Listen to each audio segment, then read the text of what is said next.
Ibrahimpatnam municipal chairperson సోదరిమణి స్రవంతి గారు మాట్లాడతారు.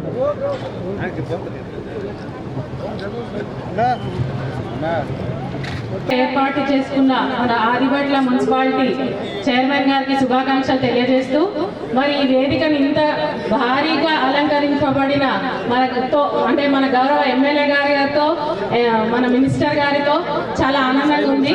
అయితే ఈ సభాముఖంగా ఒకటి 60 కోట్ల సిఆర్ని ఇవాళ ఇనాగ్రేట్ చేయడానికి గౌరవ పెద్దలు మంత్రివర్యులు మన గౌరవ శాసనసభ్యులు మన ఎమ్మెల్యే గారు రావడం చాలా ఆనందంగా ఉంది. అయితే ఈ సభాముఖంగా నేను ఒకటి చెప్పాలనుకుంటున్నాను ఏంటంటే సార్, గౌరవ మంత్రి గారికి కానీ మా గౌరవ ఎమ్మెల్యే గారికి కానీ వేదిక మీద ఉన్న పెద్దలందరికీ నమస్కారం, వేదిక ఎదురుగా ఉన్న పెద్దలందరికీ నమస్కారం, పార్టీ శ్రేణులకు మీడియా మిత్రులకు అందరికీ నమస్కారం. రేపు అంటే టెక్నికల్ గా చూసుకుంటే రేపు మేము ఎన్నుకోబడి 5 ఏళ్ళు అవుతుంది సార్. రేపు మా పదవి టెక్నికల్ గా రేపటికి లాస్ట్ రోజు, కానీ ఆథెంటిక్ గా తీర్మానం చేసింది చూసుకుంటే 27కి లాస్ట్.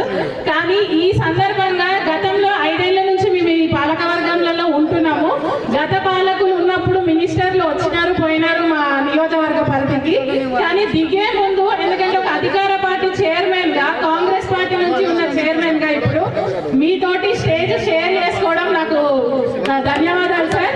ఎందుకంటే మా నిరంజనాన్ని ఒకటే కంకణం కట్టుకొని మా గౌరవ ఎమ్మెల్యే గారు టైం ఇవ్వడం వల్ల ఒక్కరోజు ముందు కూడా మాకు ఈ భాగ్యం దక్కిందని సందర్భంగా తెలియజేసుకుంటున్నా సార్ సభాముఖంగా. ఎందుకంటే మంత్రివర్గం మన ఏరియాలకు వచ్చినప్పుడు మన గౌరవ ఎమ్మెల్యే గారి ప్రతిష్టను కానీ మన భవిష్యత్తు కానీ ఆధారపడి ఉంటుంది. కాబట్టి ఇవాళ ఇక్కడ ఇంత మంచి సరే ఎక్కడైనా సరే నా మున్సిపాలిటీ అని కాదు, మా అన్న నిరంజన మున్సిపాలిటీ అని కాదు, గౌరవ ఎమ్మెల్యే గారు కానీ మంత్రి గారు కానీ రామరెడ్డి అన్న గారు కానీ అందరు మనకి ఇక్కడ ఉన్నారు. రేపు పొద్దున మన భవిష్యత్తు గట్టిగా ఉంటుందని ఈ సందర్భంగా తెలియజేస్తున్నా.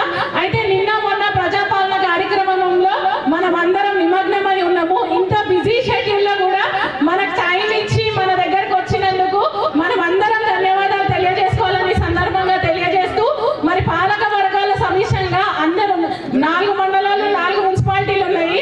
4 చైర్మన్ల తరఫున కానీ 4 మున్సిపాలిటీల కౌన్సిలర్ల తరఫున కానీ నేను ఒక్కటి విజ్ఞప్తి చేయాలనుకుంటున్న గౌరవ ఎమ్మెల్యే గారికి. ఎందుకంటే సార్ గతంలో ఉన్న పాలక వర్గాలు మనకు మున్సిపల్ యాక్ట్ 19 వచ్చింది సార్.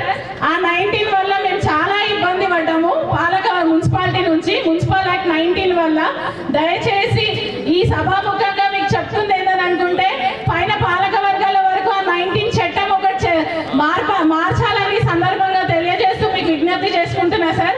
ఎందుకంటే ఆ 19 వల్ల చాలా ఇబ్బంది పడ్డాము మనము యాక్ట్ వల్ల.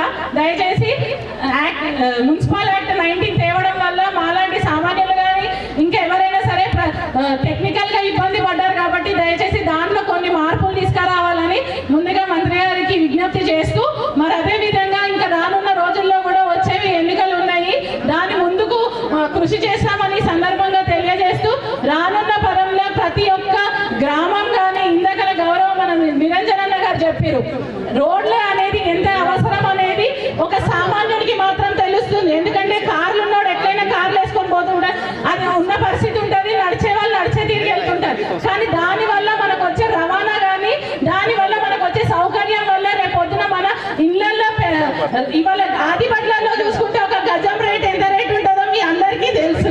కాబట్టి సందర్భంగా అందరికీ విజ్ఞప్తి చేస్తూ, మనకి సమయం తక్కువగా ఉంది కాబట్టి ఇంత చక్కటి కార్యక్రమాన్ని ఏర్పాటు చేసుకున్న ప్రతి ఒక్కరికి ధన్యవాదాలు తెలియజేస్తూ థ్యాంక్ యూ.